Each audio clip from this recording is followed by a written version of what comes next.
And joining us now is Dr. Bianca Adair, Director of the Intelligence Studies Program at the Catholic University of America and retired CIA officer with an expertise on the Middle East. Dr. Adair, great to have you on today. Thank you so much. A lot to get to. But first, I want to touch on FBI Director Christopher Wray and his testimony on Tuesday regarding potential terror threats against the homeland. I mean, you worked in intelligence for many, many years.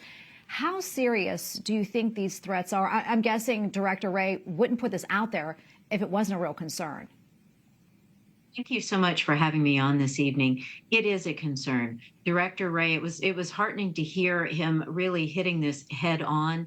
The current war that is going on between Israel and Hamas in Gaza really has been a call to arms by all of the terrorist groups. And if you look at the different platforms, you can certainly hear and see what is going on with respect to ISIL, with respect to Al-Qaeda, but also, and this is the greater concern, the concern with all of the different terrorist organizations that are aligned with Iran, calling for anyone, anywhere to attack. And it does resemble very closely what ISIL did with respect to lone wolf attacks.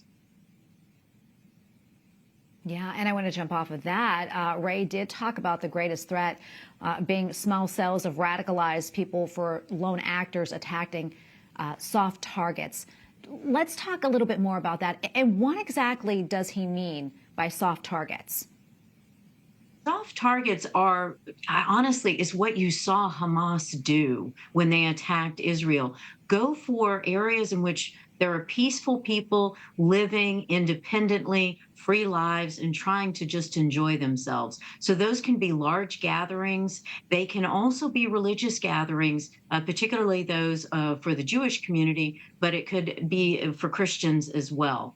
At this point in time, I think soft targets are the ones that are going to be the hardest for our law enforcement to try to guard against. And so we have to be vigilant when we go out, because when we go to enjoy ourselves and go to have gatherings out in open and public spaces, those can be considered ways for those that want to do harm and spread terrorism. That's precisely the type of attack they would conduct. And it's scary. We just have to be vigilant, because these are groups that want to cut at the core of who we are as communities. And as Director Wray is highlighting, they are doing their absolute best to monitor for it. But just as we've done in the past, we too have to be vigilant, because the targets that the terrorists look for, think about what we saw, unfortunately, on October the 7th. That's what Hamas did. Hamas hit soft targets, outdoor concerts, when people wouldn't expect it. Yeah, before we run out of time here, I quickly want to talk about the border and the security issues there. More than 200 people on the terror watch list have been apprehended at the U.S. southern border so far this year. And as we heard from Eric, more than 600,000 gotaways have entered this country since President Biden took office. I mean, we don't know who these people are, where they are, or what they are doing. Bianca, now this is a real concern, too. Without a doubt. And it's been shocking to see the numbers as we're starting to get those from CBP. The numbers of the individuals that come from state sponsors of terrorism like Iran, they are terrifying. And the call for better protection on the border is justified when we are concerned about terrorist attacks. The reality is countries like Iran have attempted to conduct terrorist attacks and assassinations in our own country. And of course, we have 9/11, and those individuals came in legally and were documented.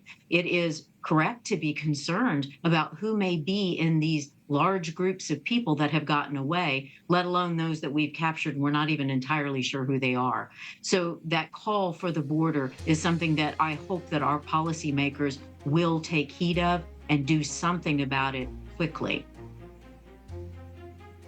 Yeah, indeed. Dr. Bianca Adair, thank you so much for your time and insights. Appreciate it. Thank you very much.